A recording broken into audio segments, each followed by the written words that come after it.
चलो next topic है हमारा मेटालर्जी। ठीक है, तो चैप्टर का नाम भी मेटालर्जी है। तो अभी तक जो पढ़े हमने मेटालर्जी के पहले पूरा इंफॉर्मेशन था, मेटल्स और नॉन मेटल की फिजिकल प्रॉपर्टी क्या होती है, मेटल की फिजिकल प्रॉपर्टी क्या होती है, फिर मेटल किस तरह से रिएक्शन करता है, मतलब उसकी केमिकल प्रॉपर्टीज, फिर रिएक्टिविटी सीरीज पढ़ा हमने, क्योंकि इन सब का हमें काम है इसमें मेटालर्जी में। ठीक है, कि मेटल का नेचर कैसे होता है, किस तरह से रिएक्शन करते हैं, वो रिएक्टिविटी कैसे, ज्यादा रिएक्टिव है, हाई रिएक्टिविटी या लो रिएक्टिव। ठीक है, मॉडरेट रिएक्टिव है, हाईली रिएक्टिव है या लेस रिएक्टिव है, तो उसके ऊपर से हमें मेटालर्जी होता है। अब मेटालर्जी यानी क्या, मेटालर्जी एक प्रोसेस है। किसका प्रोसेस है ये, जो भी हम मेटल यूज कर रहे हैं डेली लाइफ में। ठीक है, बहुत सारे मेटल यूज करते हैं हम, आयरन यूज करते हैं, आयरन के बहुत सारे यूटेंसिल्स हमारे यूज करते हैं हम, और कॉपर यूज करते हैं। ठीक है, ऑर्नामेंट्स में गोल्ड सिल्वर यूज करते हैं। तो इन सारे मेटल्स के बारे में हम पढ़ेंगे, किस तरह से। अब मेटल जो है डायरेक्टली हमें अर्थ में मिलता है क्या, कि हमने अर्थ में खोदा डायरेक्टली हमें आयरन मिल गया या डायरेक्टली एल्यूमिनियम मिल गया।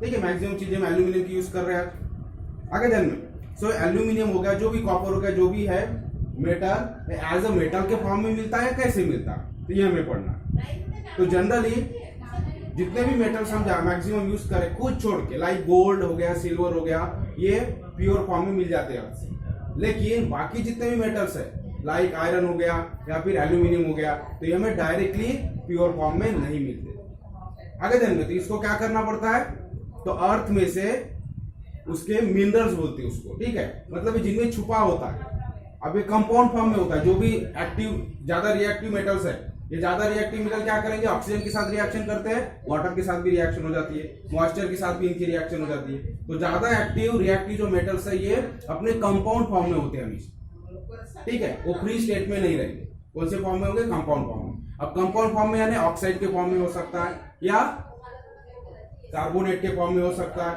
सल्फेट के फॉर्म में हो सकता है। ठीक है, या नाइट्रेट के फॉर्म में हो सकता है, सॉल्ट के फॉर्म में वो अवेलेबल होता है अर्थ क्रस्ट यानी जमीन में। अब यहां से उसको निकालना, तो जो माइंस होती है, तो माइन में क्या काम होता है, वही अर्थ के अंदर से, जैसे कोल माइन आपने सुना, कोल माइन यानी क्या होता है, कोल को निकाला जाता है। अपने पास में कौन सी माइन है, मैग्नीज, ये जो, ठीक है, यहाँ पर जो फैक्ट्री थी खंबाटा बोलते हैं उसको, that is manganese ore India limited. ठीक है, मॉइल जो बोलते हैं, मॉइल यानी क्या है, मैग्नीज और इंडिया लिमिटेड, और मैग्नीज का और वहां से मिलता है। तो माइन से क्या किया जाता है, उसको निकाला जाएगा, फिर उसको, अब उसमें बहुत सारी इंप्यूरिटीज है। ठीक है, तो उसमें से पूरी इंप्यूरिटीज हटाई जाएगी, फिर उसके ऊपर कुछ केमिकल रिएक्शन करके उसमें से मेटल को सेपरेट किया जाएगा। फिर कंपाउंड फॉर्म में, ऑक्साइड के फॉर्म में या सल्फेट के फॉर्म में, जो भी है कंपाउंड फॉर्म में। कंपाउंड फॉर्म हमें नहीं चाहिए, हमें प्योर मेटल चाहिए, तो हमें क्या करना पड़ेगा, उसको उसके कंपाउंड फॉर्म से अलग करना पड़ेगा आगे दिन में। तो उसके कंपाउंड फॉर्म से अलग करेंगे तभी हमें प्योर मेटल मिलेगा, और फिर अलग करने के बाद फिर उसको और प्यूरिफाई करना पड़ेगा। जो भी उसके अंदर इंप्यूरिटीज है और कुछ लगा हुआ है, उसको हमें निकालना पड़ेगा, प्यूरिफाई करना पड़ेगा। तो ये जो प्रोसेस है, मतलब अर्थ क्रस्ट से निकालना, फिर उसको सेपरेट करना, उसकी इंप्यूरिटीज वगैरह निकालना, फिर केमिकल रिएक्शंस वगैरह करके जो भी रिएक्शंस है उससे उसके कंपाउंड में से उसको सेपरेट करना, और फिर उसको फाइनली प्यूरिफाई करना। तो ये जो पूरी प्रोसेस है, इस प्रोसेस को ही बोला जाता है मेटालर्जी आगे दिन में। तो ये जो एक्सट्रैक्शन, इसको दूसरा वर्ड क्या है, एक्सट्रैक्शन। तो एक्सट्रैक्ट करना मेटल को उसके कंपाउंड फॉर्म से प्योर फॉर्म में सेपरेटली अलग करना, ये जो कंप्लीट प्रोसेस है, that is known as metallurgy. ठीक है, एक्सट्रैक्शन ऑफ मेटल। तो इसमें क्या क्या आएगा, हम पढ़ेंगे स्टेप बाय स्टेप कौन कौन सी प्रोसेस है। तो मेटालर्जी की हम डेफिनेशन पहले देख लेंगे, मेटालर्जी है क्या। तो मैं अभी बताया शॉर्ट में कि जो भी प्रोसेस है, प्योर मेटल के फॉर्म में मैक्सिमम मेटल नहीं होते, कुछ ही मेटल है जो प्योर मेटल के फॉर्म में हमें मिलते, ज्यादा हमें उसको प्यूरिफाई नहीं करना पड़ता, रिएक्शन नहीं करना पड़ता। लेकिन मैक्सिमम मेटल क्या है, कंपाउंड के फॉर्म में होते हैं, डायरेक्टली हमें मेटल अर्थ से नहीं मिल सकता कि हमने माइन से बस निकाला और एल्यूमिनियम मिल गया, ऐसा नहीं होता, या मैग्नीज मिल गया, ऐसा नहीं होता। तो वो कंपाउंड के फॉर्म में होता है। तो कंपाउंड के फॉर्म में उसके साथ में जब हम निकालते हैं, अर्थ क्रस्ट में से बहुत सारी इंप्यूरिटीज होती है, तो पूरा इंप्यूरिटीज को साफ करो, फिर कंपाउंड में से सेपरेट करो, फिर उसको प्यूरिफाई करो, फिर यूज करने के लायक मेटल बना। ठीक है, जो हम यूज करते हैं, फाइनली यूजेबल, यूज करने लायक मेटल जब बनता है, तो ये सारी प्रोसेस को बोला जाता है मेटालर्जी आगे दिन में। तो डेफिनेशन देखो मेटालर्जी की, the science and technology regarding. तो ये साइंस है, बिकॉज इसके पीछे साइंस है, किस तरह से केमिकल रिएक्शन करना, किस तरह से हम, ठीक है, कौन से मेटल का किस तरह से एक्सट्रैक्शन किया जाए, कैसे उसको सेपरेट कर सकते हैं। एक्सट्रैक्शन यानी सेपरेशन, सिंपली वर्ड ध्यान रखो।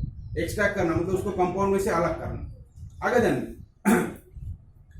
तो साइंस है उसके पीछे, ठीक है। इसलिए हमने सब केमिकल रिएक्शन वगैरह पढ़े मेटल्स की, कौन ज्यादा रिएक्टिव है कौन कम है, ऑक्साइड के साथ कैसी रिएक्शन होती है वगैरह सारी चीजें पढ़ेंगे। तो साइंस यहाँ इन्वॉल्व हो रहा है। फिर टेक्नोलॉजी इन्वॉल्व हो रही है कि हमें अलग अलग प्रोसेस करना है, उसको सेपरेशन करना है, उसको क्लीनिंग करना है, प्यूरिफिकेशन करना है, तो टेक्नोलॉजी भी उसमें लाना पड़ेगा। तो दोनों का यूज हो रहा है, तो साइंस एंड टेक्नोलॉजी, ठीक है। तो ऐसा साइंस और technology regarding the extraction of metal, metal का एक्सट्रैक्शन मतलब मेटल को उससे कंपाउंड से निकाल के अलग करना फ्रॉम ओर्स, कहां से, ores, and their purification for the use is called metallurgy. तो ये सारा जो प्रोसेस है दैट इज कॉल्ड मेटलर्जी।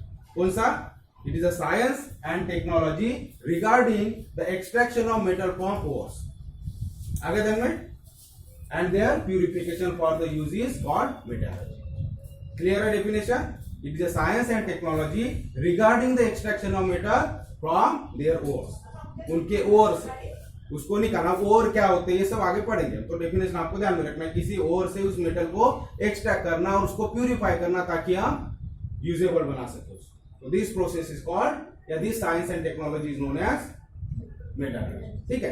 अब हम वन बाय वन देखेंगे ये सब क्या होता है, ओर्स क्या है, ज्ञान क्या है, मिनरल्स क्या है। तो ऑकरेंस ऑफ मेटल, ऑकरेंस मतलब मिलना, अवेलेबिलिटी, ठीक है, किस तरह किस फॉर्म में ऑकर होते हैं। अब ऑकरेंस ऑफ मेटल, तो अर्थ क्रस्ट के अंदर जो मेटल्स है वो कौन से फॉर्म में होते हैं, जो एक्टिव मेटल्स है, ज्यादा रिएक्टिव मेटल्स है, वो अपने फ्री स्टेट में नहीं होते, फ्री स्टेट है ना, ओरिजिनल फॉर्म में नहीं होते, ठीक है। जैसे एल्यूमिनियम है तो एज ए एल्यूमिनियम नहीं रहेगा, because they react with oxygen, they react with water, they react with moisture, ठीक है। इन सबसे रिएक्शन होने की वजह से कंपाउंड फॉर्म में होते हैं। तो जनरली कौन से फॉर्म में होंगे, या तो ऑक्साइड के फॉर्म में अवेलेबल होते हैं, ठीक है, या कार्बोनेट के फॉर्म में अवेलेबल होंगे, सॉल्ट के फॉर्म में कार्बोनेट सॉल्ट, सल्फेट के सॉल्ट के फॉर्म में अवेलेबल होंगे, या फिर नाइट्रेट सॉल्ट के फॉर्म में। अगर जन में तो इस तरह से ऑकरेंस होता है। और कुछ जो एलिमेंट्स है जो एकदम इनएक्टिव है, एकदम लो, नीचे के जो इसमें आते हैं, हमने रिएक्टिविटी सीरीज देखा, उसमें कौन से हाईली रिएक्टिव कौन से थे, सोडियम, पोटेशियम, लिथियम, ठीक है, एल्यूमिनियम, ये सारे हाईली रिएक्टिव इसमें आते हैं। उसके बाद मैग्नीशियम, और बीच में फिर मॉडरेटली रिएक्टिव, और एकदम लो में कौन से है, गोल्ड, सिल्वर, प्लैटिनम। तो गोल्ड, सिल्वर, प्लैटिनम ये बिल्कुल ही रिएक्टिव नहीं है, तो ज्यादा किसी ना वाटर के साथ रिएक्शन करते हो ना ऑक्सीजन के साथ उनकी रिएक्शन होती है, आगे ध्यान में। तो इस तरह से वो फ्री स्टेट में मिल सकते हैं, ठीक है। लेकिन बाकी के जो मेटल्स है वो किसी न किसी कंपाउंड के फॉर्म में। तो ये जो अर्थ क्रस्ट में जो मेटल्स हमें मिलते हैं किसके फॉर्म में, किसी कंपाउंड के फॉर्म में, अलॉन्ग विद इम्प्यूरिटीज, और इम्प्यूरिटीज भी उसके। अब अर्थ क्रस्ट में तो उसको क्या लगा रहेगा, मड लगा रहेगा, सॉइल लगी रहेगी, ठीक है, सैंड लगा रहेगा उसके साथ में। तो ये सारे और कुछ एक दो केमिकल्स भी उसके साथ में होंगे, ठीक है। तो ये सारा जो सब्सटेंस होता है जिसमें एक कंपाउंड है, मान लो किसी मेटल का कंपाउंड के फॉर्म में होता है, साथ में इम्प्यूरिटीज भी उसको लगी होती है, इसे बोलेंगे हम मिनरल्स। उसे क्या बोलेंगे, मिनरल।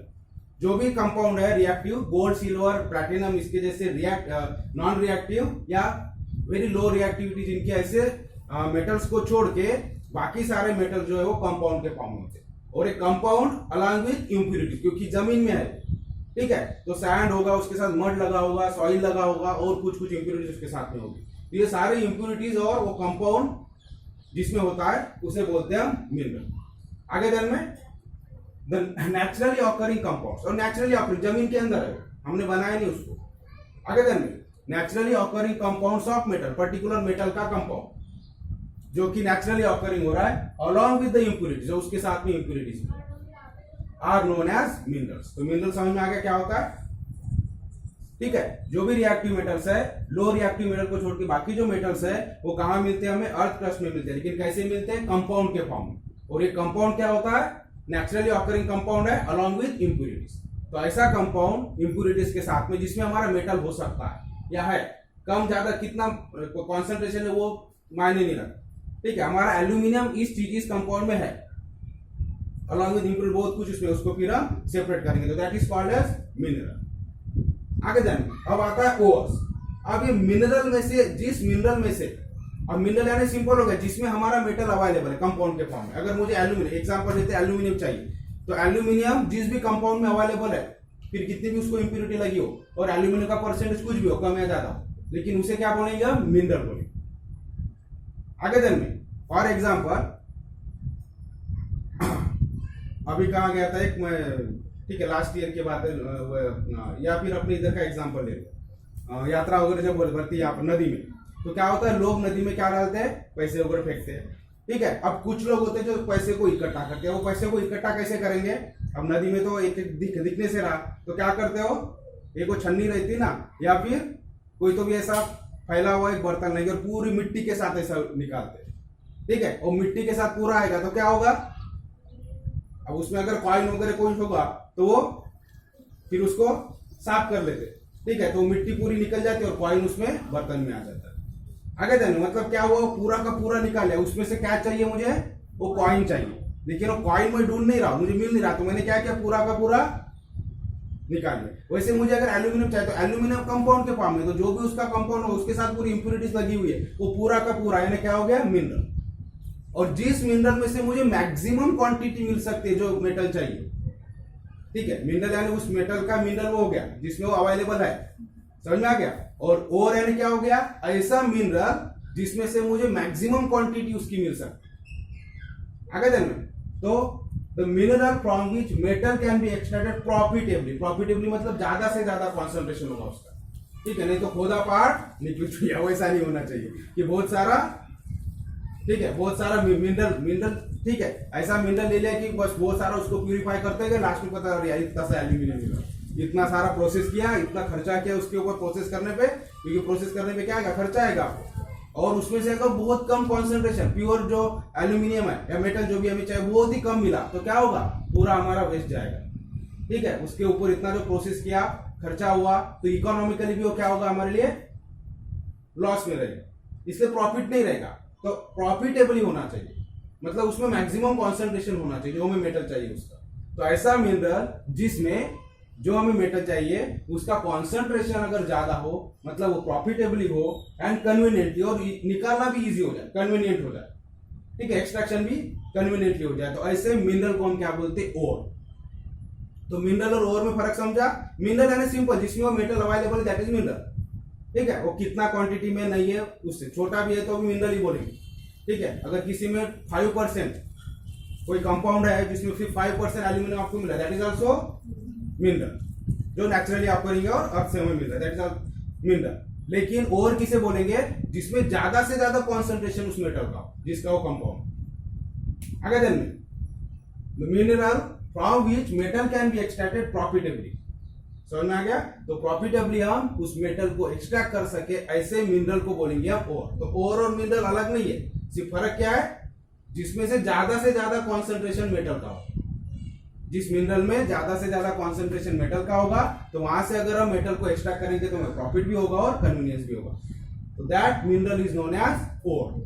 ठीक है, फिर ज्ञान क्या होता है, तो ये जो भी ओर है, जो भी मिनरल है, तो मिनरल यानी कंपाउंड के फॉर्म में हो, जो भी हमारा मेटल है, उसके साथ में हमने बोला कि बहुत सारी इंप्यूरिटीज होती है। कौन कौन सी, soil, sand, rocky material etcetera. तो ये सारे इंप्यूरिटीज को क्या बोला जाता है, ज्ञान। ये क्या है, ज्ञान।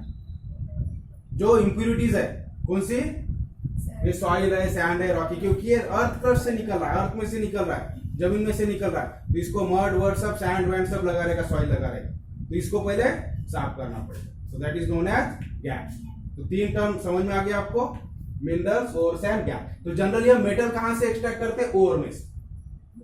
ठीक है, क्योंकि मिनरल ओर एंड मिनरल है, लेकिन जिसमें से ज्यादा कॉन्सेंट्रेशन हो हमारे मेटल का, उसे बोलते हैं ओर। तो जनरली ओर में से हम क्या करेंगे, हमारे मेटल को एक्सट्रैक्ट करेंगे। तो तीनों टर्म आपको समझ में आ गए, मिनरल, ओर एंड गैस। अब देखो सबसे पहले क्या होता है, तो माइन में से ओर को निकाला जाता है।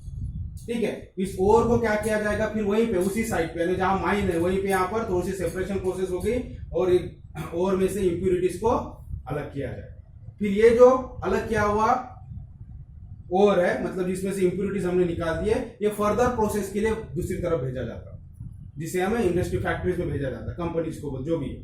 ठीक है, तो प्लांट में भेजा जाता है जहां पर इसके ऊपर अब प्रोसेस होती है, कौन सी, एक्सट्रैक्शन। ठीक है, तो उसमें केमिकल प्रोसेस जो भी प्रोसेस है वो उसके ऊपर की जाती है और फाइनली उसका भी प्यूरिफिकेशन होता है। तो ये प्लांट में होता है, फैक्ट्री के अंदर में होता है काम। और माइन में क्या किया जाएगा, और अर्थ क्रस्ट से निकाला जाएगा माइन से। ठीक है, तो वहीं पे उसको सिंपल प्रोसेस से उसके जो इंप्योरिटीज है उसको अलग किया जाएगा और फिर फर्दर प्रोसेस के लिए उसको बाकी प्लांट में जहां होता है वहां भेजा जाता है और फिर पूरी प्रोसेस करने के बाद प्योर मेटल अलग किया जाता है प्यूरिफिकेशन से। तो ये सारी प्रोसेस को हम बोलते हैं मेटलर्जी। आगे जाएंगे, अब इसमें स्टेप बाय स्टेप हम पढ़ेंगे। तो बेसिक प्रिंसिपल्स ऑफ मेटलर्जी मतलब क्या क्या चीजें, बेसिक चीजें क्या, कौन सी स्टेप्स है इसमें, उसको बोलेंगे बेसिक प्रिंसिपल्स ऑफ मेटलर्जी। ठीक है, तो नेक्स्ट टॉपिक है हमारा